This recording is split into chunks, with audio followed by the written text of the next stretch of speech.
150 वाचून आजच्या भक्तीला आपण सुरुवात करूया. स्तोत्र संहिता 150. परमेश्वराचे स्तवन करा, देवाचे त्याच्या पवित्र स्थानी स्तवन करा. त्याच्या सामर्थ्याच्या अंतराळात त्याचे स्तवन करा. त्याच्या पराक्रमाच्या कृत्यांबद्दल त्याचे स्तवन करा. त्याच्या थोरवीच्या वैफल्यानुसार त्याचे स्तवन करा. कर्ण वाजून त्याचे स्तवन करा. सतार व वीणा वाजून त्याचे स्तवन करा. डफ वाजून व नृत्य करून त्याचे स्तवन करा. तंतु वाद्य व बासरी वाजून त्याचे स्तवन करा. खणखणणारे टाळ वाजून त्याचे स्तवन करा. झंझणाऱ्या झांजा वाजून त्याचे स्तवन करा. प्रत्येक प्राणी परमेश्वराचे स्तवन करो, परमेश्वराचे स्तवन करा. या आपण डोळे झाकूया आणि प्रार्थना करू. गौरव जिवंत देव बापा, आम्ही पुन्हा एक बार ख्रिस्त येशूच्या नावामध्ये तुझ्या चरणाजवळ येतो, तुझी उपकार स्तुती करतो. सर्व मान, महिमा, गौरव आणि सन्मान देव बापा आम्ही तुला देतो, कारण इथपर्यंत तू आमचा सहाय्यकर्ता, मार्गदर्शक, पुढारी झालास. तुझ्या दयेमध्ये, तुझ्या कृपेमध्ये, तुझ्या समक्षतेमध्ये देव बापा आम्हाला राखलंस. आम्ही त्याबद्दल तुझ्या नावाला धन्यवाद देतो, तुझी उपकार स्तुती करतो. याच्या स्वर्गीय जिवंत देव बापा आम्ही पुन्हा एक बार येशूच्या नावामध्ये तुझ्या चरणाजवळ येत असताना देव बापा आम्ही तुझ्या नावाला धन्यवाद देतो की मागील संपूर्ण आठवडा तू आमचं सहाय्य केलंस. मागील संपूर्ण सप्ताहामध्ये प्रभूजी लागणारी सर्व प्रकारची कृपा आमच्या जीवनामध्ये तू होत राहिलास. एवढंच केवळ नव्हे, आमच्या घरातून बाहेर जाणं, घरी पुन्हा तू आशीर्वादाचं केलंस. ज्या गोष्टी आम्हासाठी गरजेच्या होत्या त्या गोष्टीची पुरवठा करणारा तू आमचा जिवंत देवाक झालास. आरोग्य देणारा तू आमचा याज्ञवल्क्य देवाक झालास. आम्ही त्याबद्दल तुझ्या नावाला धन्यवाद देतो. यांच्या स्वर्गीय जिवंत देव आम्ही पुन्हा एक वार लीन आणि नम्र होऊन आजच्या या भक्तीचा आग्रहाचं आमंत्रण देव बाबा तुला देत आहोत. ये या भक्तीचा चालक, मालक, पुढारी तो आणि आजची भक्ती आम्हा प्रत्येकासाठी आशीर्वादित करणारा तो आमचा जिवंत देव हो. सुरुवातीच्या प्रार्थनेपासून ते शेवटच्या यशस्वीपणापर्यंत होणारी प्रत्येक बाब, होणारा प्रत्येक विधी येशूच्या नावामध्ये आशीर्वादाचं तू कर. तुझ्या वचनाकडे लक्ष केंद्रित करत असताना, प्रभू मध्यस्थीच्या प्रार्थनेकडे लक्ष केंद्रित करत असताना, गीत गात असताना, तुझं स्तवन करत असताना, दान टाकत असताना, तुझं वचन ऐकत असताना लागणारी सर्व प्रकारची कृपा आम्हा प्रत्येकाला तुझे. तुझी जी लेकरं आज प्रभूजी तुझ्या भक्तीमध्ये समाविष्ट होणार आहेत, वेगवेगळ्या माध्यमातून जी तुझी सेवा करणार आहेत, ती सेवा येशूच्या नावामध्ये देव बापा तू मान्य करून घे. आणि आजची भक्ती आत्म्याने आणि धैर्यपणाने करण्यासाठी लागणारी सर्व प्रकारची कृपा आम्हा प्रत्येकाला तुझे. आजची संपूर्ण भक्ती पुन्हा एक वार तुझ्या हातामध्ये समर्पित कर. मला तुझ्या वधस्तंभाच्या आड लागते. प्रार्थना ख्रिस्त येशूच्या द्वारे केली म्हणून तू आहे. आमेन. यावेळेस आपण सर्वजण उभे राहू आणि उपासना संगीतामधून गीत क्रमांक 109 हे गीत गाऊन आपण परमेश्वराच्या आराधनेला आपण सुरुवात करणार आहोत.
पहिलं वचन मी आणि दुसरं वचन तुम्ही अशा रीतीने.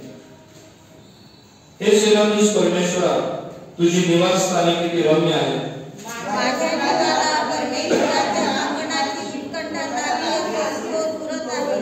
माझा जीव व देह अमर देवाला हर्षाने आरोळी मारित आहे. सावकाश वाचूया. हे सेनाधीश परमेश्वरा, माझ्या राजा, माझ्या देवा, तुझ्या वेद्यांजवळ चिमणीला घरटे कराव्यास आणि निवडीला आपल्या पिलांसाठी कोटे बांधाव्यास तळ मिळाले आहे.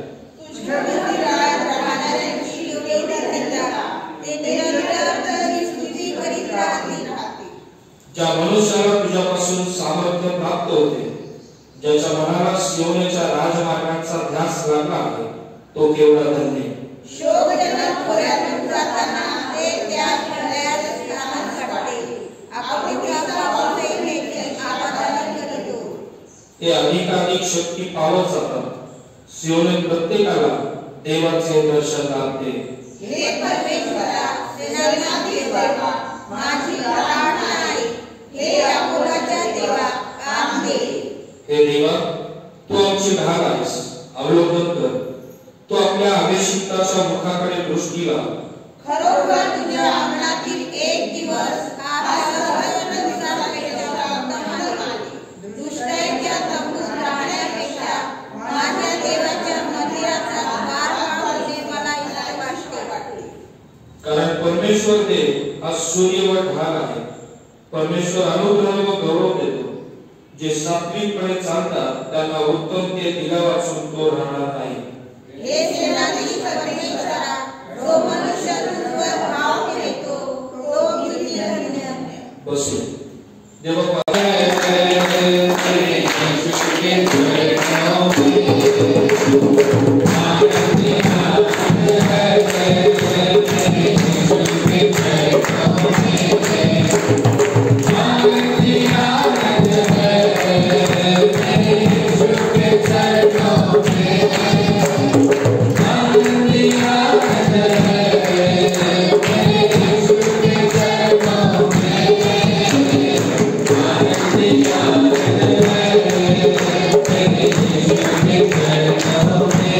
Amen.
राजांचा राजा प्रभूंचा प्रभू राज राजेश्वर केवळ तूच आहेस देव. आणि म्हणून देव बाप्पा आमच्या जीवनामध्ये महत्कृत्य करणारा तू आमचा देव आहेस. आमच्या लागणाऱ्या आमच्या जीवनामध्ये प्रत्येक गोष्ट पुरवठा करणारा तू आमचा यावेळी देव बाप्पा आहेस. आणि म्हणून देव बाप्पा आम्ही पुन्हा एक वार हीन आणि नम्र होऊन देव बाप्पा आम्ही आमचं समर्पण तुझ्या हातामध्ये करतो आणि प्रार्थना करतो की आजचं वचन आम्हा प्रत्येकासाठी देव बाप्पा आशीर्वादाचं होतं. गायलं जाणारं प्रत्येक गीत जे आम्ही आतापर्यंत गात आलो प्रभू तुझं स्तवन करत आलेलो आहोत प्रभू ते तू मान्य करून घेतलेलं आहेस असा आमचा पूर्ण विश्वास आहे. आणि म्हणून देव बाप्पा इथून पुढे आम्ही स्वतःला तुझ्या हातामध्ये समर्पित करतो. येणारं वचन आम्हा प्रत्येकाच्या आत्मिक उन्नतीसाठी असणारं ते वचन असावं अशी दया आणि कृपा करून प्रभू आजचं येणारं वचन हे केवळ प्रभूजी शब्दांच्या द्वारे किंवा केवळ एक जगिक विचारांच्या द्वारे नसावं तर प्रभूजी ते आत्म्यानं भरलेलं असावं. कारण प्रभूजी स्तोत्रामध्ये तू स्वतः म्हणतोस की तू आपल्या संपूर्ण नावापेक्षा आपल्या वचनाची थोरवी वाढवणारा देव आहे. हो दे जिवंत देव बाप्पा त्या वचनाचा अनुभव पुन्हा एक वार नव्याने आज आम्ही घ्यावा यासाठी विशेष करून आम्ही आमचं अंतःकरण तुझ्या हातामध्ये समर्पित करतो. तू बोल देव बाप्पा आमच्या संगती आमची असणारी आजची असणारी गरज प्रभू तुला तू जाणून आहेस प्रभू. आम्ही कुठे कमी आहोत आम्हाला कुठे नीटनेटकं व्हायचं प्रभू हे तुझ्याशिवाय दुसऱ्या कोणालाही ठाऊक नाही. आणि म्हणून देव बाप्पा आम्ही आमच्या स्वतःला तुझ्या हातामध्ये देतो. तू ये आमचा चालक मालक पुढारी हो आणि आमच्या संगती तुझ्या वचनाच्या द्वारे संधान साधणारा देव बाप्पा इथून पुढची सर्व वेळ तुझ्या हातामध्ये दे. प्रार्थना ख्रिस्त येशूच्या द्वारे केली आहे म्हणून तू आहे. वेगळ्या विषयाला त्या ठिकाणी बघायला सुरुवात केली आणि तो विषय हा होता की जर 2021 चा असणारा जो माझा जीवन प्रवास आहे तो जर मी सुरू केलेला आहे तर या जीवन प्रवासामध्ये मला काय गोष्टी घेऊन चालणं गरजेचं आहे. काय 4 महत्त्वाच्या गोष्टी आहेत की ज्या माझ्यामध्ये बदल व्हावा हे जर मला अपेक्षित आहे. माझ्या मनाचं नवीनीकरण व्हावं हे जर मला अपेक्षित आहे तर माझ्या जीवनामध्ये काय गोष्टी होणं गरजेचं आहे. मला जर प्रामाणिकपणे जर वाटत असेल की माझ्या असणाऱ्या जीवनामध्ये कलाटणी मिळाली पाहिजे माझ्या जीवनामध्ये स्थित्यंतर झाली पाहिजे तर मला काही गोष्टी 4 महत्त्वाच्या किंवा 4 प्रमुख गोष्टी त्या पाळणं मला गरजेचं आहे की ज्या गोष्टी पवित्र शास्त्र आधारित आहेत. आणि कालच्या म्हणजे मागच्या प्रभुवाने आम्ही हे बघितलं की माझ्या जीवनामध्ये पश्चाताप असणं गरजेचं आहे. जोपर्यंत माझ्या जीवनामध्ये पश्चाताप नाही जोपर्यंत मी पश्चातापास फळ देत नाही तोपर्यंत माझ्या जीवनामध्ये देवाचं कार्य होणार नाही आणि देव माझं जे जीवन आहे ते इतरांसाठी आशीर्वादाचं ठरणार नाही. आणि म्हणून त्यातलं एक महत्त्वाची गोष्ट आम्ही मागच्या असणाऱ्या प्रभावी आम्ही बघितलेली. आज दुसऱ्या महत्त्वाच्या गोष्टीकडे आज आम्ही लक्ष केंद्रित करणार आहोत आणि ती जी गोष्ट आहे ती आम्हाला या दोन वाचलेल्या शास्त्र भागांमध्ये पाहायला मिळते. पहिले शमूएल याचा असणारा 7वा अध्याय पहिली 17 वचन, त्याच्यानंतर लूक शुभवर्तमान याचा 17वा अध्याय आणि त्याच्या 11व्या वचनापासून ते 19व्या वचनापर्यंत हे दोन्ही शास्त्र भाग वेगळे आहेत. त्या ठिकाणी झालेली कृती सुद्धा वेगळी आहे. त्या ठिकाणचा असणारा घटनाक्रम सुद्धा वेगळा आहे. लोकेशन वेगळं आहे, लोक वेगळी आहे, परिस्थिती वेगळी आहे, कारण वेगळं आहे. सर्व गोष्टी वेगळ्या असताना एक महत्त्वाचं कारण आम्हाला त्या ठिकाणी दिसतं आणि ते कारण काय आहे? ते कारण आमच्याही जीवनामध्ये असावं. त्या कारणाच्या द्वारे आम्ही ख्रिस्ताकडे आकर्षित व्हावं. त्या कारणाच्या द्वारे आम्ही आमचं जीवन पुन्हा एकदा देवासंगती नीटनेटकं करावं, ही देवाची तुमच्याविषयी आणि माझ्याविषयी प्रामाणिक इच्छा आहे. आणि म्हणून मी वारंवार या दिवसांमध्ये मी सांगत आहे की 2021 हे जे वर्ष आहे प्रिय बंधू आणि भगिनींनो, जुन्याच गोष्टी पुढे घेऊन जाणारं वर्ष म्हणून सेलिब्रेट करू नका. आम्हाला नवीन गोष्टी घेऊन जायच्या आहेत.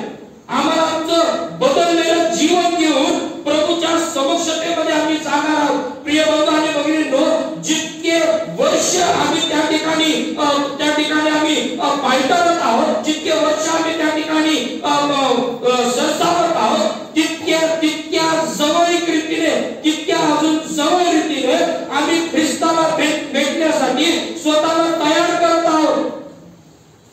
एक वर्ष जात आहे, आमच्या आयुष्यातले एक वर्ष कमी होत आहे आणि जितके वर्ष कमी होत आहे तितकं ख्रिस्ताला भेटण्यासाठी आम्ही तितके जास्त जवळ जात आहोत.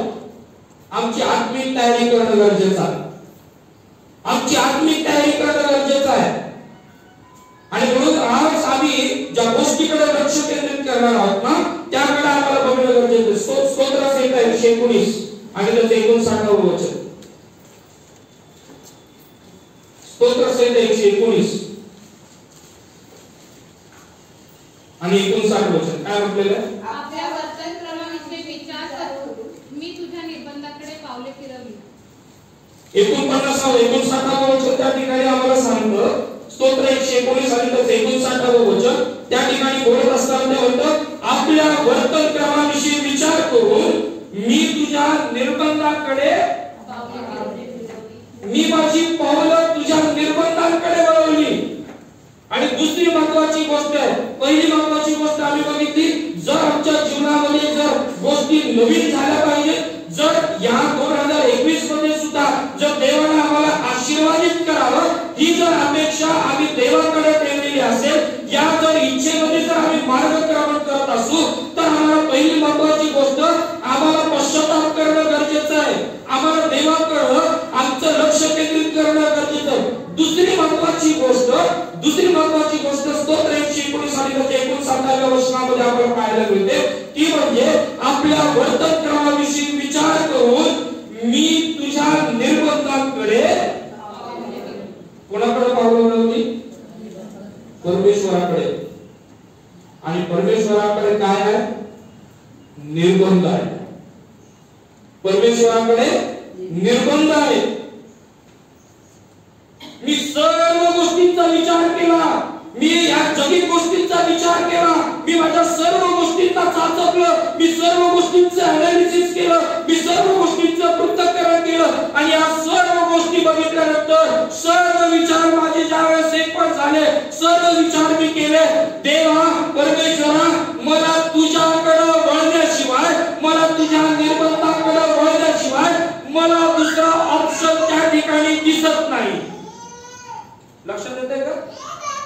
मी सगळं काय केलं ते संडे स्कूल मधलं गाणं माहिती का? मी धावलो सगळीकडे, कोणी नाही येशू सारखा कोणी नाही. प्रिय बंधू आणि भगिनींनो, आम्हाला आज हे लक्षात घेणं गरजेचं आहे. दुसरी महत्वाची गोष्ट, पहिली गोष्ट आम्हाला पश्चातापपूर्वक आम्हाला देवाकडे येणं गरजेचं आहे, आणि दुसरी गोष्ट दैवी निर्बंधांकडे म्हणजे दैवी वचनांकडे आम्हाला आमची पावलं वळवणं गरजेची आहे. आम्हाला वळणं गरजेचं आहे. देवाच्या वचनाकडे आम्हाला लक्ष केंद्रित करणं गरजेचं आहे. देवाचा जो स्तोत्र करतात त्याच्या एका वचनामध्ये म्हणत असताना म्हणतो, तुझ्या निर्बंधांचा मार्ग हीच माझी काय, बोला बोला, हीच माझी इच्छा नाही हो, काय, धन संपदा. तुझ्या निर्बंधांचा मार्ग हीच माझी धन संपदा. दुसरी कुठली गोष्ट नाही. देवाची वचनं, देवाचे निर्बंध हे माझ्यासाठी महत्वाचे. देवाची शिस्त ही माझ्यासाठी महत्वाची आहे. माझ्या असणाऱ्या गोष्टी या माझ्यासाठी महत्वाच्या नाही. आणि मग प्रिय बंधूंनो वडील, आम्हाला फार बारकाईनं बघणं गरजेचं आहे की आम्हाला देवाच्या निर्बंधांकडे आम्हाला वळणं गरजेचं आहे. देवाकडे वळणं गरजेचं आहे. दैवी गोष्टींकडे वळणं, दैवी असणाऱ्या त्या ज्या गोष्टी देव आमच्यासाठी राखून ठेवत आहे, पुन्हा एकदा आमचं लक्ष त्या गोष्टींकडे केंद्रित करणं हे आमच्यासाठी अतिशय गरजेचं आहे. एक ख्रिस्ती व्यक्ती म्हणून, एक ख्रिस्ती लेकरू म्हणून ज्या देवावर आम्ही विश्वास ठेवून चालत आहोत, ज्या देवाविषयी आम्ही त्याच्या असणाऱ्या चमत्कारांविषयी आम्ही आतून झालेलो, प्रिय बंधूंनो लक्षात घ्या, ज्या वेळेस आम्ही कुठलीच गोष्ट देवासाठी चांगली केलेली नाही तरी देव आम्हाला आशीर्वाद देण्याचं थांबलेला असा हा देव ज्यावेळेस आमच्या जीवनामध्ये अद्भुत प्रकारे काम करत आहे, अद्भुत प्रकारे कृती करत आहे, अद्भुत प्रकारे तो आमच्या जीवनाकडे बारकाईनं लक्ष केंद्रित करत आहे, त्याची गळती नजर ज्यावेळेस तो आमच्यावर ठेवत आहे, अशा या देवाच्या निर्बंधाकडे वळणं तुमचा आणि माझा आद्य कर्तव्य. अनेक वेळेस नियम आम्हाला चांगले वाटत नाही, वाटत ना नियम चांगले, शिस्तबद्धपणा चांगला वाटत नाही आवडत. एक छोटस उदाहरण सांगतो. आम्ही बायबल कॉलेजला असताना 4:30 पहाटे 4:30 पहिली घंटा व्हायची. बर, ती कोण द्यायचं माहितीये का? आमच्याच हॉस्टेल मधला एक जण मुलगा द्यायचा. 4:30 जर घंटा द्यायची तर त्याला 4 उठणं गरजेचं होतं. कारण का, ती घंटा जी होती ना, त्या घंटेकडे जाण्यासाठी जवळजवळ 15 मिनिटं लागायची. त्यावेळेस ती पहिली डायरेक्टरचं जे घर होतं त्यांच्या तिकडची पहिली घंटा वाजवायची 4:30. त्याच्यानंतर तिथून परत यायचं. तिथून आल्यानंतर कॅम्पस की जे जवळजवळ 7 एकरचं कॅम्पस होतं, त्या कॅम्पस मध्ये जेवढे लाईट्स होते ते लाईट ते रिलीज व्हायचे. जिथं जिथं लाईट असेल, मग जर त्या ठिकाणी प्रोफेसरचं घर असेल आणि त्या प्रोफेसरच्या बागेतला लाईट असेल तरी सुद्धा त्यांना तो विझवणं गरजेचं, कारण त्यांना मंथली ड्युटी दिलेली असेल. आणि सगळ्यात भयानक, ज्यावेळेस मंथली लिस्ट लागायची कोणाकोणाला कामं दिलेल्याची, सगळी जी स्टुडंट्स असायचे माझ्या सहित, आम्ही पहिलं बघायचो बेल रिंगिंगचं आणि लाईट स्विच ऑन स्विच ऑफचं काम कोणाला दिलं. माझं तर काम आहे ना, कारण अंगावर काटा यायचा, का तर 4ला उठावं लागायचं. पण प्रिय बंधूंनो, त्याचा परिणाम असा झाला की आजही आम्हाला कोणी उठवल्याशिवाय आम्ही उठत आहोत. नियम आम्हाला फार भयानक वाटतात, शिस्तबद्धपणा आम्हाला आवडत नाही. पण प्रिय बंधू आणि बहिणींनो, देवाच्या निर्बंधांकडे पावलं वळवणं ही आज तुमच्या आणि माझी ही गरज आहे. देवाच्या निर्बंधांकडे पावलं वळवणं ही तुमच्यासाठी आणि माझ्या कुटुंबासाठी ही महत्वाची गोष्ट आहे, महत्वाची कृती आहे. प्रिय बंधू आणि बहिणींनो, जोपर्यंत देवाच्या वचनाकडे पुन्हा एकवार आम्ही आमचं लक्ष एकवट करणार नाही, जोपर्यंत देवाच्या वचनाकडे पुन्हा एकवार आम्ही आमचं लक्ष केंद्रित करणार नाही, प्रिय बंधू आणि बहिणींनो, ना तुमचं जीवन ना माझं जीवन आशीर्वादित होऊ शकतं. आणि म्हणून देवाकडे वळणं गरजेचं आहे. स्तोत्र संहिता 40 आणि त्याचं पहिलं वचन, मी धावा केला आणि परमेश्वराने त्याच दिवशी तो ऐकला. मला त्या ठिकाणी काय वाटलं का आम्हाला देवाच्या वचनाकडे वळणं गरजेचं आहे. कारण त्या ठिकाणी स्तोत्र 41 मध्ये म्हटलेलं मी धीर धरून परमेश्वराची वाट पाहिली तेव्हा त्याने माझ्याकडे वळून माझा आम्ही देवाकडे वळावं. कारण ऑलरेडी देवाने त्याचं मुख आमच्याकडे करून ठेवलेलं आहे. आणि म्हणून आमच्या जीवनामध्ये प्रत्येक वेळेस काय होतं माहितीये का, आम्ही वळतो परत आम्ही टर्न बॅक होतो, आम्ही वळतो आम्ही परत टर्न बॅक होतो, आम्ही वळतो आम्ही परत देवापासून आमचं मन फिरवतो, आमचं तोंड फिरवतो. आणि होतं काय प्रिय बंधू भगिनींनो की ज्या देवाकडे आम्ही बघणं गरजेचं आहे, ज्या देवाच्या निर्बंधामध्ये आम्ही आमची पावलं वळवणं गरजेचं आहे, आम्ही देवाला ग्रँटेड घ्यायला सुरुवात करतो. प्रिय बंधू आणि भगिनींनो देवाकडे वळणं गरजेचं आहे. कारण तो पहिल्याने माझ्याकडे वळला. तो माझ्याकडे जर वळला नसता तर माझं जीवन हे कुठेतरी नाशाच्या दलदलीमध्ये चिखलामध्ये मी बडबडत राहिलेलो असतो. स्तोत्र संहिता 30 बरं स्तोत्र संहिता 30 जर बारकाईने जर वाचलं ना तर त्या ठिकाणी आम्हाला स्पष्टपणे त्या ठिकाणी दिसतं संपूर्ण स्तोत्र हे देवाकडे वळल्यानंतर किंवा देवाकडे ज्यावेळेस त्याच्या निर्बंधाकडे पावले ज्यावेळेस आम्ही वळतो त्यावेळेस आम्हाला दिसून येतं की काय सांगितलेलं. तो हे परमेश्वरा मी तुझी थोरवी करीन कारण तू माझा उद्धार केलाय, तू माझा वैरास माझ्यावर हर्ष करू दिला नाही. हे परमेश्वरा माझ्या देवा मी तुझा धावा केला आणि तू मला देवाकडे वळणं गरजेचं आहे. कारण देव माझ्या वैऱ्यांना माझ्यावर हर्ष करू दे, त्याने माझा उद्धार केला. हे देवा मी तुझा धावा केला, तू मला रोगमुक्त केलं. हे परमेश्वरा तू माझा जीव अधोलोकातून वर काढला, गर्दीत पडलेल्यांमधून तू मला जिवंत राखले. अहो परमेश्वराचे भक्त हो त्याचे गुणगान गा आणि त्याच्या पावित्र्याचे स्मरण करताना त्याचा देवाला आमच्या जीवनामध्ये महत्कृत्य करत राहिला. स्तोत्र 30 घरी गेल्यानंतर बारकाईने नीट वाचा आणि हे लक्षात घ्या की ज्यावेळेस मी देवाकडे वळत आहे, ज्यावेळेस मी देवाच्या निर्बंधाकडे वळते त्यावेळेस देव मला काय आशीर्वाद देतो. आणि म्हणून जे दोन शास्त्र भाग वाचले ना हे दोन्ही शास्त्र भाग आम्हाला देवाकडे वळण्याविषयी सांगतात. एक शास्त्र भागामध्ये आम्हाला 10 कुष्ठरोगी दिसतात, त्यापैकी 10च्या 10 बरे होतात, पण वळतो मात्र एकच. जुन्या करारामध्ये ज्यावेळेस आम्ही शमूएलाच्या पहिल्या शमूएलामध्ये तो 7व्या अध्यायामध्ये ज्या ठिकाणी 12व्या वचनामध्ये म्हटलेले एक वर परमेश्वराने आमचं सहाय्य केलं. मिस्पा नावाच्या ठिकाणी या सर्व गोष्टींची जलद करत होते. सर्व या मिस्पा नावाच्या ठिकाणी या सर्व इस्रायल लोकांचा एक वेगळा इतिहास त्या ठिकाणी रचला जातो. प्रिय बंधू आणि भगिनींनो पराजय झालेलं हे इस्रायल राष्ट्र त्याच्यानंतर पश्चातापाकडे वळतं आणि पश्चातापाकडून देव त्यांना परम विजयाकडे घेऊन जातो. प्रिय बंधू आणि भगिनींनो ज्यावेळेस आम्ही या असणाऱ्या पहिल्या शमूएलमध्ये असणाऱ्या या वृत्तांताकडे ज्यावेळेस आम्ही लक्ष केंद्रित करतो, नव्या करारामध्ये ते 10 कुष्ठरोगींपैकी एक व्यक्ती एक असणारा तो शमरोनी तो देवाकडे ख्रिस्ताकडे वळताना आम्हाला दिसतो. या ठिकाणी संपूर्ण इस्रायल राष्ट्र देवाकडे वळते. प्रिय बंधू आणि भगिनींनो रिवायवल जे आहे, संजीवन जे आहे ते देवाच्या संगती वळण्यामध्ये आहे, देवाकडे वळण्यामध्ये आहे.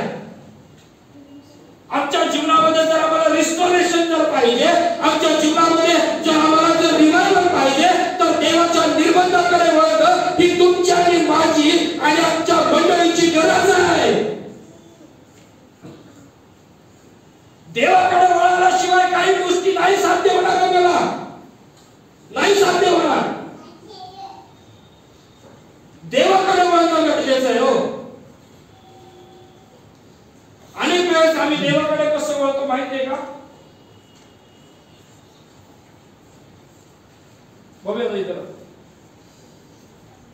आम्ही देवाकडे कसे वळतो माहितीये का? एक प्रॅक्टिकल उदाहरण.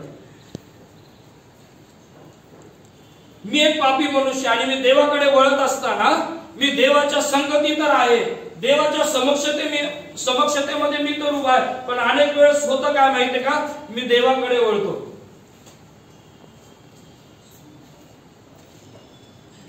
देवाकडे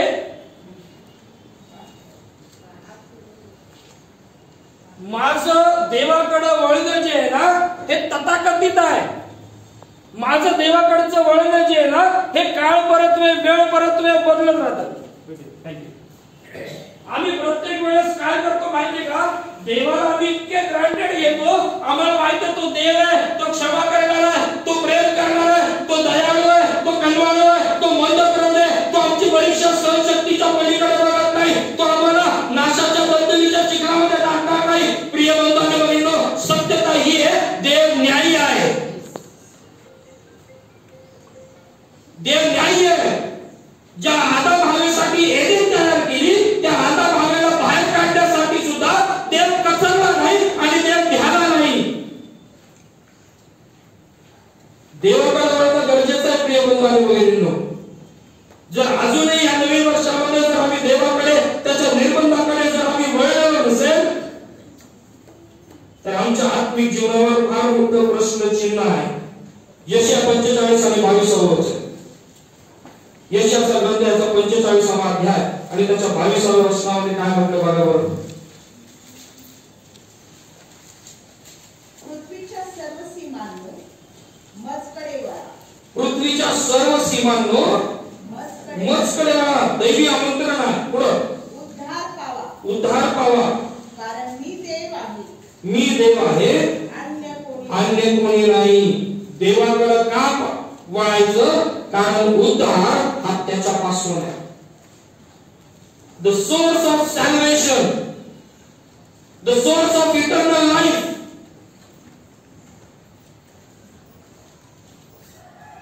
जीवनाचं उगमस्थान जर कुठे आहे तर ते देवाकडे, आणि म्हणून देवाकडे वळणं गरजेचं आहे.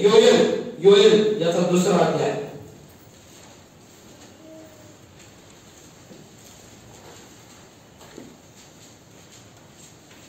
योएल याचा 2रा अध्याय मी त्याच्या मला 12व्या-13व्या वचनामध्ये काय म्हटलं बघा.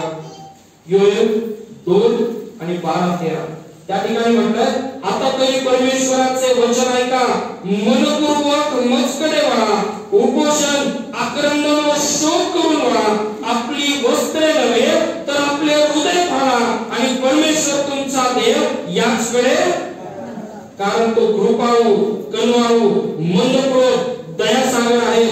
अरिष्ट आणल्याबद्दल त्याला वाईट वाटण्यासारखे आहे. परमेश्वर तुमचा देव याला कळवळा येऊन तो मागे वळेल व आपल्या मागे आशीर्वाद ठेवून जाईल की नाही कोण जाणे, असे की जेणेकरून तुम्हाला त्याला अंधारपण व कैयारपण करता येईल. प्रिय बंधू आणि भगिनींनो, देवाकडे वळणं हे तुमच्यासाठी आणि माझ्यासाठी अत्यंत गरजेचं आहे. त्याच्या अगोदरचं पुस्तक बघा, होशेच्या पुस्तकामध्ये याचा 14वा अध्याय आणि त्याच्या पहिल्याच वचनामध्ये म्हणत असताना देवाचा सेवक त्या ठिकाणी तो म्हणतो, हे इस्रायला, परमेश्वर तुझा देव याचकडे वळ, कारण तू आपल्या अधर्मामुळे ठोकर खाऊन पडला आहेस. किती दिवस आम्ही ताठ मानेने देवाच्या समोर उभं राहणार? आम्ही देवाकडे कधी वळणार? जकर्याचं पुस्तक याचा 1ला अध्याय. जकर्याचं पुस्तक याचा 1ला अध्याय आणि त्याचं 3रं वचन काय म्हणतं? तेव्हा परमेश्वराचे वचन हास्य संदेशाच्या द्वारे प्राप्त झाले ते असे. पुढे इकडे मंदिर ओसाड पडले असून तुम्ही स्वतः आपले तप्त पोशी. जकर्या 1:3. म्हणून तू त्यास असे सांग, सेनाधीश परमेश्वर म्हणतो, मजकडे वळा. म्हणून तू त्यास असे सांग, सेनाधीश परमेश्वर असे म्हणतो, मजकडे वळा, म्हणजे मी तुम्हाकडे वळेन. म्हणजे मी तुम्हाकडे वळेन, असे सेनाधीश परमेश्वर म्हणतो. पुढे 4थ्या वचनामध्ये म्हटलेले, तुम्ही आपल्या पूर्वजांसारखे होऊ नका. त्यास पूर्वीच्या संदेश त्यांनी कठोरपणे सांगितले की सेनाधीश परमेश्वर म्हणतो, आपल्या कुमार्गापासून व आपल्या दुष्कर्मापासून परावृत्त व्हा. पण त्यांनी माझे ऐकले नाही, मनावर घेतले नाही, असे परमेश्वर म्हणतो. तुमचे पूर्वज आता कोठे आहेत? संदेश के तरी सर्व काळ जगतात काय असे असता माझे सेवक म्हणजे संदेश के या वचने व नियम मी आपले पिले होते त्यांनी तुमच्या पूर्वजास काढले आहे काय तेव्हा त्यांनी वळून म्हटले आमचा आचार व कर्मे यांप्रमाणे आमचे करण्याचा सेनाधीश परमेश्वराचा मानस होता त्याप्रमाणे त्याने आमचे केले आहे। ज्यावेळेस मनापासून आम्ही देवाकडे वळतो हे बंधू आम्हाला देवाकडे वळणं गरजेचं आहे। आम्हाला देवाकडे वळणं गरजेचं आहे। देवाच्या निर्बंधांकडे आम्हाला लक्ष केंद्रित करणं गरजेचं आहे। जोपर्यंत आम्ही देवाच्या निर्बंधांकडे लक्ष केंद्रित करत नाही तोपर्यंत आमच्या जीवनामध्ये आमचं जीवन नीटनेटकं होणार नाही। प्रिय बंधू आणि भगिनींनो, असं कधीच समजू नका की आम्ही सगळं काही चांगलं चुंगलं केलं म्हणून देव आम्हाला आशीर्वादित करेल। जोपर्यंत आम्ही देवाकडे वळत नाही, देवाच्या निर्बंधांना आम्ही आत्मसात करत नाही, ग्रहण करत नाही, एक्सेप्ट करत नाही, हे बतावे आम्हाला वळणं गरजेचं आहे। देवाचा सेवक रिकॉर्ड त्याच्या एका पुस्तकामध्ये म्हणत असताना देवा संगतीचा असणारा सुंदर अनुभव काय माहिती का?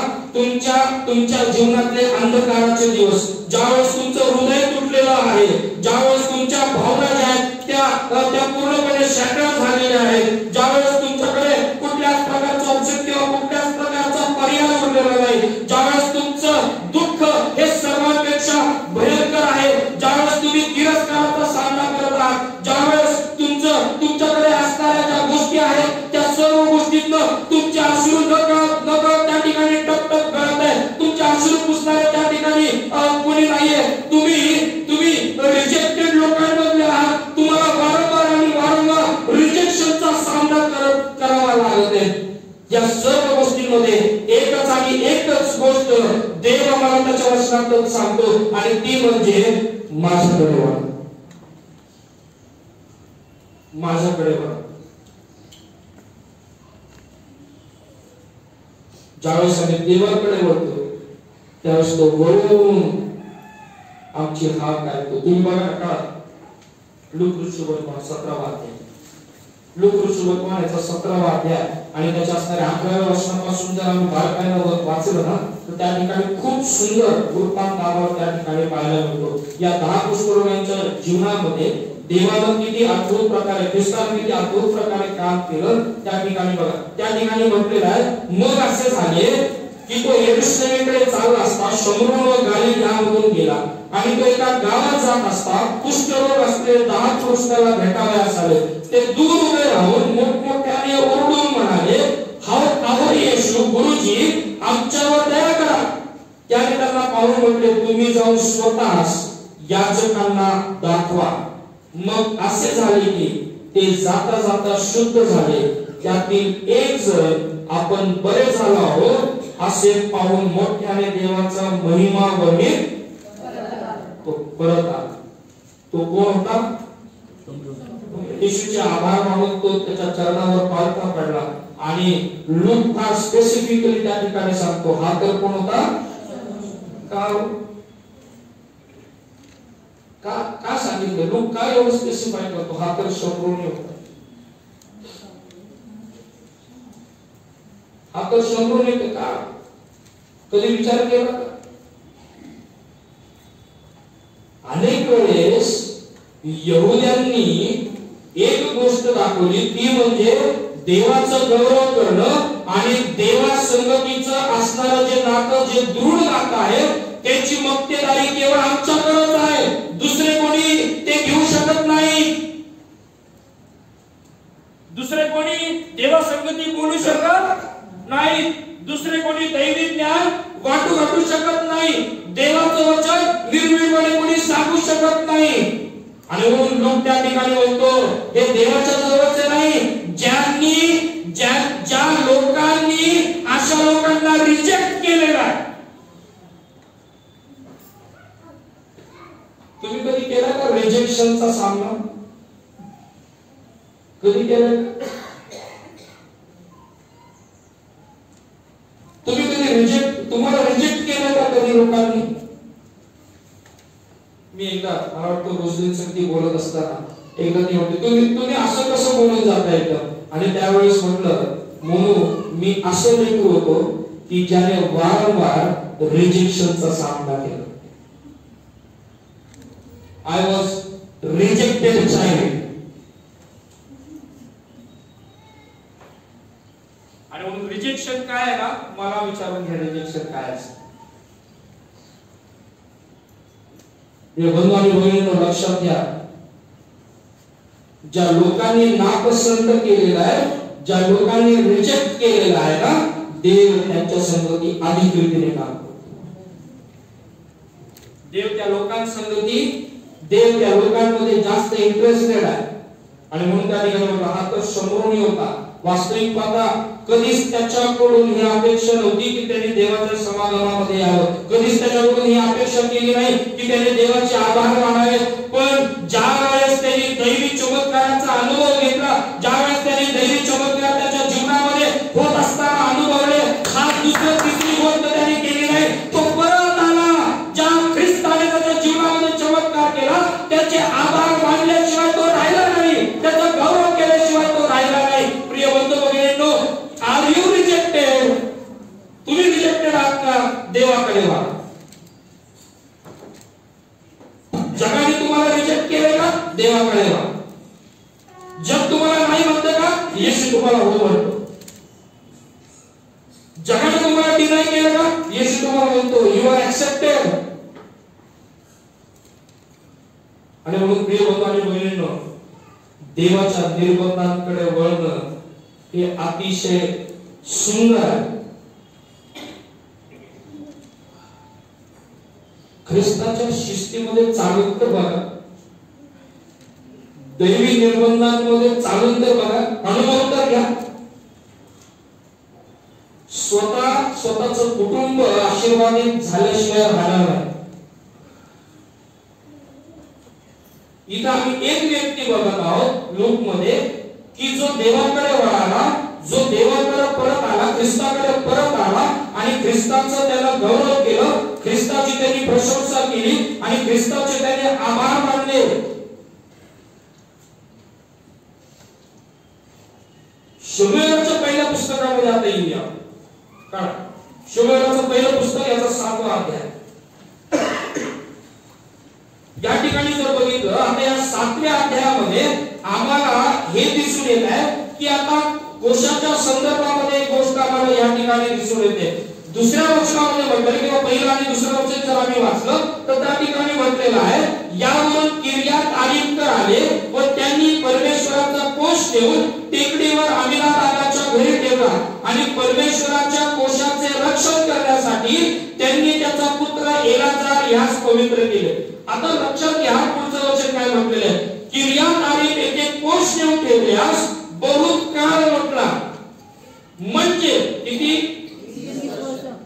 20 वर्ष निघून गेली. त्यानंतर सर्व इस्रायल लोक परमेश्वराच्या दर्शनाविषयी किती वर्षानंतर? 20 वर्षानंतर कोणाची आठवण आली? देवाची.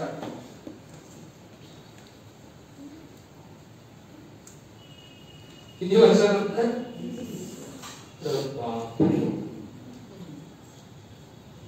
थोडा काळ आहे का? अजिबात नाही. 20 वर्ष कशाला म्हणतात? 20 वर्षानंतर परमेश्वराच्या दर्शनाविषयी आता ते आतुर झाले. आता कदाचित ते म्हणत असतील की देवाने आम्हाला दर्शन द्यावं, देवाने आम्हाला बोलावं, देवाने आमच्या संगती संतान साधावं, देवाने आमच्या जीवनामध्ये महत्कृत्य करावे, देवाने आमच्या शक्ती कृत्य करत राहावी. परमेश्वराच्या दर्शनाविषयी आतुर झाले. आणि तेव्हा शमूएल उभा राहतो आणि शमूएल त्या ठिकाणी म्हणतो 3ऱ्या वचनामध्ये, शमूएलने अवघ्या इस्रायल लोकांना सांगितले, तुम्ही मनपूर्वक परमेश्वराकडे वळाला तर तुमच्यातील अन्य देव व अष्टारोत यास दूर करा. देवाकडे वळणं याचा अर्थ पहिली महत्त्वाची गोष्ट ही आहे की ज्या गोष्टींना आम्ही देव म्हणून घेऊन जगत आहोत ना त्या गोष्टींना दूर करणं. यदा कदाचित माझी पर्सनॅलिटी माझ्यासाठी महत्वाची असेल, यदा कदाचित माझ्याकडे असणारे टॅलेंट स्किल्स माझ्यासाठी महत्वाचे असतील, त्याच्यापुढे बाकीचं काय आहे नगण्य आहे. लक्षात येते तुम्ही काय म्हणतो? देवाचं वचन या ठिकाणी तो म्हणतो, शमूएल या इस्रायल लोकांना सांगतो, तो म्हणतो की तुम्ही मनपूर्वक परमेश्वराकडे आता वळला आहात ना, तर आता तुमच्यातील अन्य देव व अस्तारोत यास पहिली स्टेप देवाच्या निर्बंधांकडे जर वळायचं ना, तर ज्या गोष्टी देवाला आवडत नाही, ज्या गोष्टी देव त्याच्या विरोधामध्ये आहे, ज्या गोष्टी देवाच्या इच्छेमध्ये नाही, त्या गोष्टींपासून स्वतःला अलिप्त कर, दूर ठेव.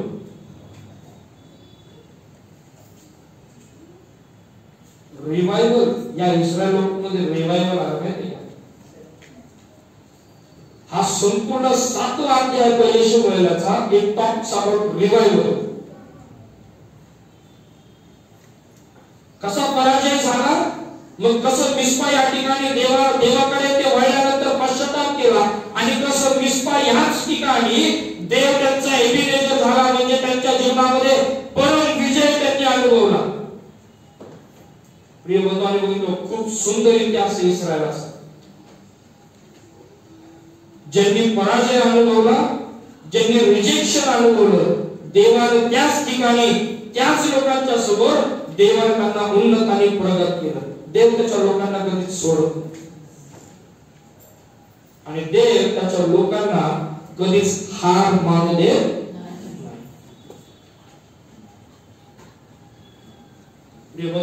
बघा, पहिली स्टेप आपण बघितली 3ऱ्या वचनामध्ये तो म्हणतो, तेव्हा शमूएलाने आपल्या इस्रायल लोकांना सांगितले, तुम्ही मनपूर्वक परमेश्वराकडे वळला आहात, तर तुमच्यातील अन्य देव व अस्तारोत यास दूर करा. पुढची महत्वाची गोष्ट, दुसरी स्टेप, आणि परमेश्वराकडे आपले चित्त लावून केवळ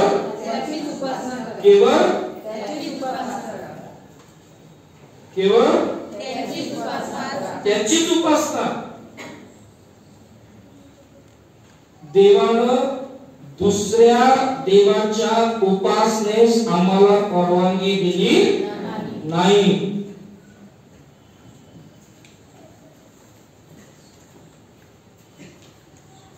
तुम्ही चर्च बदलू शकता, ओके ना, तुम्ही बसण्याचं ठिकाण बदलू शकता, तुम्ही तुमचं गाव बदलू शकता, पण तुम्ही तुमचा देव बदलू शकत.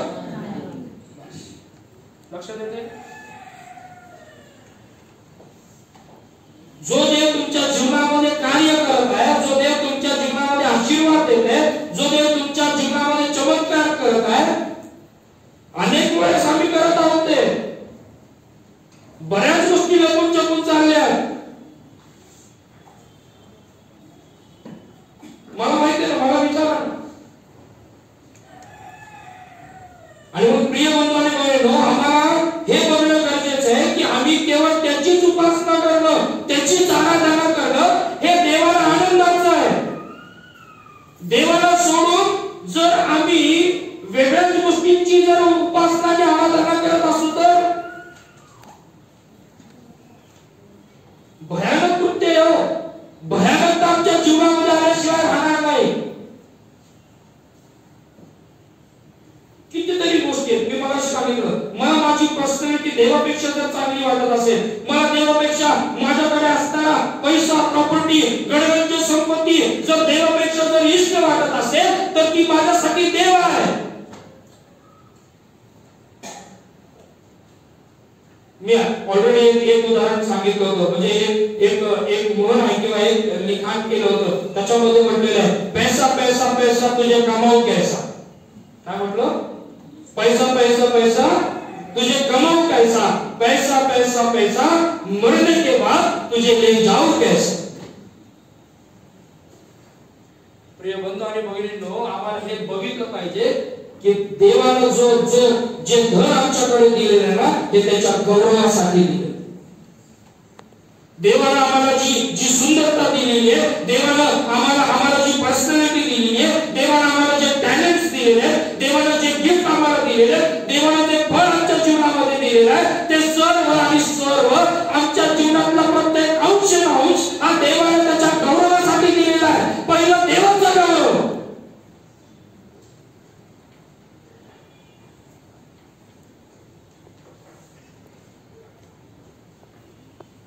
देवाकडे वळणं, त्याच्या निर्बंधांकडे वळणं. शेवटचं उदाहरण सांगतो. ते 10 कुष्ठरोगींपैकी एक शमरोनी जो होता तो देवाकडे परत आला. इकडे इस्रायल लोकांसंगे देवाने संधान साधायला सुरुवात केली. इस्रायल लोकांनी पश्चाताप केला, सर्व दूर केलं, मनापासून देवाकडे वळाले, त्याची उपासना करत राहिले, त्याच्याकडे आपलं चित्त लावलं. देवानं या इस्रायल लोकांना आशीर्वादित केलं. ज्या बलिष्ठांनी या इस्रायलावर सरशी केली होती, ते बलिष्ठी आता इस्रायलाच्या हातामध्ये दिले. ते बलिष्ठांचा पराजय त्या ठिकाणी झाला. ज्या बलिष्ठांकडे बघून हे कावळे झाले होते, ते बलिष्ठी आता इस्रायलामुळे ते हरू लागले. त्यांच्या बलिष्ठांच्या जीवनामध्ये पराजय आला, कारण देव या इस्रायला संगती उभा राहिला. कारण का? देवाकडे वळलेले हे लोक होते. देवाच्या सानिध्यामध्ये येऊन पश्चाताप करणारे हे लोक होते. मनापासून देवाची उपासना करणारे हे लोक परत झाले. प्रिय बंधूंनो भगिनींनो, देवाकडे जर आम्हाला वळायचं आहे, काही गोष्टी दूर केल्या पाहिजेत जीवनात, आणि केवळ त्याचीच उपासना करणं गरजेचं आहे. त्याचीच उपासना करणं गरजेचं आहे. शेवटचं उदाहरण सांगतो. युनायटेड स्टेट्स मध्ये एक थॉमस ग्रेग नावाचा एक व्यक्ती की जो एका हॉस्पिटल मधून बाहेर निघाला, आणि हॉस्पिटल मधून बाहेर निघाल्यानंतर त्याच्या जीवनामध्ये एक महत्त्वाचा कायापालट झाला. त्याच्या जीवनामध्ये एक महत्त्वाचा बदल आला. आणि त्याला ज्यावेळेस हॉस्पिटल मधून तो बाहेर निघाला, त्या असणाऱ्या डॉक्टरने की जो ऑन्कोलॉजिस्ट होता, त्या डॉक्टरने त्याला त्या ठिकाणी सांगितलं की थॉमस, तुम्हाला अन्ननलिकेचा कॅन्सर झालेला आहे आणि तुम्ही थोड्याच दिवसामध्ये मरणार आहात. जर योग्य प्रकारची ट्रीटमेंट जर तुम्ही घेतली तर तरी पण फार कमी चान्सेस आहेत. आणि या थॉमस ग्रेगने त्या ठिकाणी तो विचार करत त्या हॉस्पिटलच्या बाहेर आला. हॉस्पिटलच्या बाहेर आल्यानंतर त्या कंपाऊंडच्या बाहेर आला. रस्त्याने चालत रस्त्याच्या बाजूला असणारे जे बेंचेस आहेत, एका झाडाच्या खाली त्या बेंचवर तो त्या ठिकाणी बसला आणि खूप विचार करत राहिला की हे देवा, माझ्या जीवनामध्ये अशा प्रकारचा अन्ननलिकेचा कॅन्सर तू का दिलास? डॉक्टर म्हणाले की आता मी थोड्याच दिवसात सोडतीये. जर हा कॅन्सर बरा झाला नाही तर ती संपूर्ण अन्ननलिका काढावी लागेल आणि तुम्हाला मग कृत्रिम अन्नाच्या द्वारे त्या ठिकाणी अन्नपुरवठा केला जाईल. देवा, माझ्या जीवनामध्ये असं का? मी सगळं काही तुझ्यासाठी सर्व काही करत होतो. आणि या सर्व गोष्टी करत असताना समोर एक जुन्या चर्चची इमारत त्या थॉमस ग्रेगला दिसली. आणि ते बघत असताना तो त्या ठिकाणी विचार करत राहिला. आणि ते विचार करत हा थॉमस ग्रेग त्या असणाऱ्या चर्च असणाऱ्या परिसरामध्ये गेला. आणि त्याने नीट त्या चर्चकडे बघितलं, त्या चर्चच्या इमारतीकडे बघितलं. आणि त्याने बघितलं की ही जी इमारत आहे ही अतिशय पडायला आलेली आहे. या इमारतीच्या असणाऱ्या खिडक्यांच्या काचा फुटलेल्या आहेत. आतल्या असणारे जे बाकडे आहेत ते तुटलेले आहेत. काही गोष्टी गंजलेल्या आहेत. योग्य प्रकारचं पुलपीट त्या ठिकाणी नाही. त्या ठिकाणी असणाऱ्या सर्व जळमट लागलेली आहे. योग्य प्रकारची ही वास्तू त्या ठिकाणी त्याला दिसून आलेली नाही. आणि त्या ठिकाणी त्याने त्या असणाऱ्या चर्च असणाऱ्या कमिटीचा शोध त्याने घेतला. त्या कमिटीला तो भेटला आणि तो म्हटला की साहेब, असं झालेलं, मी थोड्याच दिवसाचा सोबती आहे, पण माझी इच्छा आहे मरण्याच्या अगोदर या चर्चला रिन्यू करा, या मंदिराला रिन्यू करावं. आणि या थॉमस ग्रेगला त्या असणाऱ्या कमिटीने परवानगी दिली. आणि तो म्हटला की मी हा चर्च माझ्या पैशाने रिन्यू करायला तयार आहे. फक्त अट हीच आहे की रोज मी जोपर्यंत जिवंत आहे तोपर्यंत रोज मला या चर्च मध्ये येण्याची परवानगी द्यावी, केवळ एकाच गोष्टीसाठी, ते म्हणजे प्रार्थना करण्यासाठी. आणि थॉमस ग्रेग हा स्वतः त्या ठिकाणी त्याच्या टीम बरोबर या चर्च मध्ये काम करू लागला. चर्च असणाऱ्या भिंती त्याने त्या असणाऱ्या पत्र्याने त्या खरडाला सुरुवात केली. जळमट काढली. ज्या खिडक्यांच्या काचा तुटलेल्या होत्या, फुटलेल्या होत्या, गंज लागलेला होता, या सर्व त्याच्या असणाऱ्या गोष्टींना तो नीट करत राहिला. इकडे त्याचा कॅन्सर त्या ठिकाणी त्याला या गोष्टींपासून परावृत्त करण्यासाठी त्रास देत होता. या सर्व गोष्टी होत असताना ज्यावेळेस पुन्हा एकदा रिचेकअपचा दिवस आला, ज्यावेळेस तो ऑन्कोलॉजिस्ट कडे गेला, ऑन्कोलॉजिस्ट ने रिपोर्ट्स पाहिल्यानंतर त्यांना आश्चर्याचा धक्का बसला आणि ते म्हणे, अरे तुझ्यामध्ये त्या अन्ननलिकेमध्ये मला बराच बदलाव दिसत आहे आणि मला हे खात्रीने सांगावं असं तुला वाटतं, हे औषधाने झालेलं नाही, हे औषधाने झालेलं नाही. आणि थॉमस ग्रेगला आश्चर्य वाटू लागलं. तो म्हणू लागला की हे कसं काय झालं, हे कसं काय झालं, मी तर सगळ्या गोष्टींमध्ये मी पूर्ण बिस्कुट झालेलो आहे, माझ्यामध्ये आता जगण्याची कुठल्याच प्रकारची उमेद राहिली नाही. आणि एक दिवस असं चर्चमध्ये काम करत असताना त्याला एक वेगळ्याच प्रकारची शक्ती जाणवू लागली. त्याच्या कीमो सुरू होत्या, त्याच्या कीमोथेरपी सुरू होत्या, त्याचे रेडिएशन त्या ठिकाणी नंतर होणार होते. या सर्व गोष्टी होत असताना तो हा विचार करत होता की माझ्याकडे एवढं सगळं करण्याची शक्ती आली ती कुठून आली, ही शक्ती आली ती कुठून आली. माझी तर अन्ननलिका काढण्यासाठी मी तयार झालो होतो, माझी अन्ननलिका थोड्याच दिवसामध्ये काढायची होती, कारण माझा कॅन्सर बळावलेला होता. आणि थॉमस ग्रेगनं जगातलं सगळ्यात फेमस स्टेटमेंट केलं आणि तो म्हटला, इकडे मी देवाचं मंदिर रिन्यू करतोय आणि देव माझं शरीर रिन्यू करतो. मी देवाच्या मंदिराच्या रिन्युएशन कडे लक्ष दिलं, देवाने माझ्या शरीराकडे रिन्युएशनचं लक्ष दिलं. प्रिय बंधू भगिनींनो, देवाकडे वळा, देवाकडे वळा. त्याच्याशिवाय दुसरा आनंद जगामध्ये दुसरा नाही. मी बघतो माझ्या कुटुंबाची भयानक, मी बघतो प्रत्येकाच्या कुटुंबामध्ये किती क्रायसिस आहेत. मी रोज आणि रोज बघतो की माझ्या कुटुंबातला प्रत्येक सदस्य दुःखावर वाटलेला. मला नाही पाहत एक पाळत म्हणून, मला नाही पाहत एक बेपाळ म्हणून. किती दिवस आम्ही घट्ट बळ करून आम्ही त्या सैतानाच्या मार्गामध्ये चालणार. किती दिवस आम्ही तोच मार्ग धरून चालणार. का नाही आम्ही देवाकडे वळत? का मला आमची व्यस्त इतकी प्रिय वाटत आहे? का मला आमचा मीपणा इतका प्रिय वाटत आहे की देव आमच्या समोर लहान होऊन गेलेला. प्रिय बंधू भगिनींनो, देवाकडे वळा. देवाशिवाय दुसरा मार्ग आमच्या जीवनामध्ये नसावा.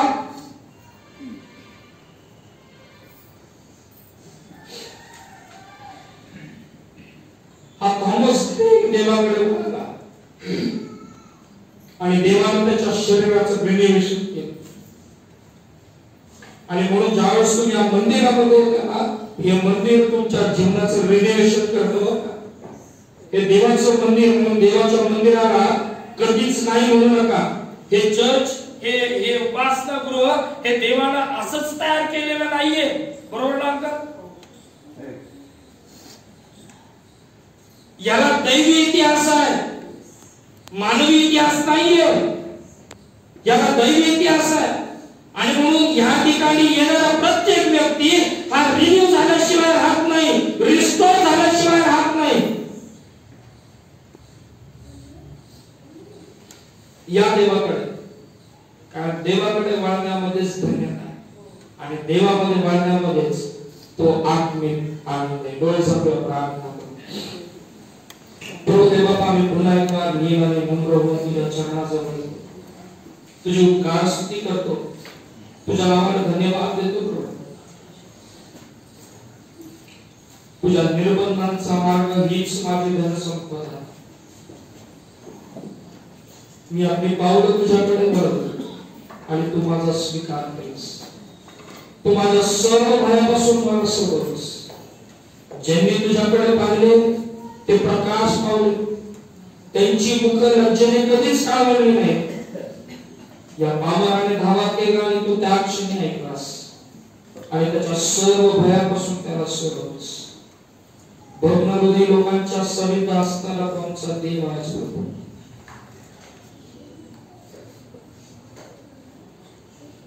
प्रभू माझ्या कुटुंबाची, माझ्या मंडळीतल्या कुटुंबाची असणारी आवडीना दूर कर. यदा कदाचित माझ्या मंडळीतलं कुठलं तरी कुटुंब रिजेक्ट केला, कुठेतरी कठीण दार प्रभू कोणाच्या तरी जीवनामध्ये, प्रभू रिस्टोर. एक सेवक म्हणून प्रभू या कल्पासाठी तुझ्याकडे लीन आणि नम्र होऊन पुन्हा एक वार आणतो सर्व दे बाबा. माझ्या कुटुंबात नाशाच्या दंडीमध्ये जाऊ दे नकोस प्रभू.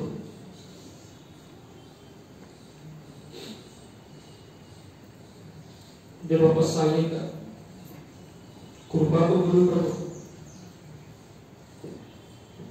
किती दिवस आम्ही ताट अंतःकरण ठेवणार, किती दिवस आम्ही आमचं मन कठीण करणार प्रभू. तुझ्याकडे वळणं गरजेचं प्रभू. आम्ही आमचं जीवन तुझ्या हातामध्ये देतो. आज तू वचनाच्या द्वारे बोलण्यास आता प्रभू कृती आम्हाला करायची. मी माझं जीवन या मंडळीला पुन्हा एक वार तुझ्या नामात समर्पित करतो. तुझी दया, तुझी कृपा कर. आणि प्रभू ही मंडळी तुझ्या समक्षतेमध्ये वाढणारी, तुझ्या इच्छा जाणून घेणारी मंडळी, तुझ्या वचनाला सन्मानित करणारी मंडळी असतात. अशी दया आणि कृपा कर प्रभू. हो दे प्रभू या वर्षामध्ये रिवायवलचा अनुभव प्रभू आम्हा सर्वांना येऊ दे. अजूनही काही गोष्टी प्रभू ज्या आमच्या जीवनामध्ये अपूर्ण असतील प्रभू पूर्णत्वास देणारा आमचा जिवंत दे बाप. प्रभू तुझ्या महत्कृत्याच्या द्वारे आमच्या जीवनाची संधान साधणारा दे बाप. वचनाच्या द्वारे बोललास दे बाप्पा. तुझ्या नावाला धन्यवाद दे. प्रार्थना ख्रिस्त येशूच्या द्वारे केली म्हणून तू आहे. आमेन. याच्या स्वर्गात जे नाम पवित्र नामाचा, जे राज्य जसे स्वर्गात तसे जय जय प्रमाणे आमचे रोजचे भाकर आणि सगळ्याचे आमचे सोबत जसे सोबत नमास आणि आमचे शिकामोस तर आमचे आणि राज्य सामर्थ्य स्वर्गात आहे. आमेन.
सर्वांना सलाम.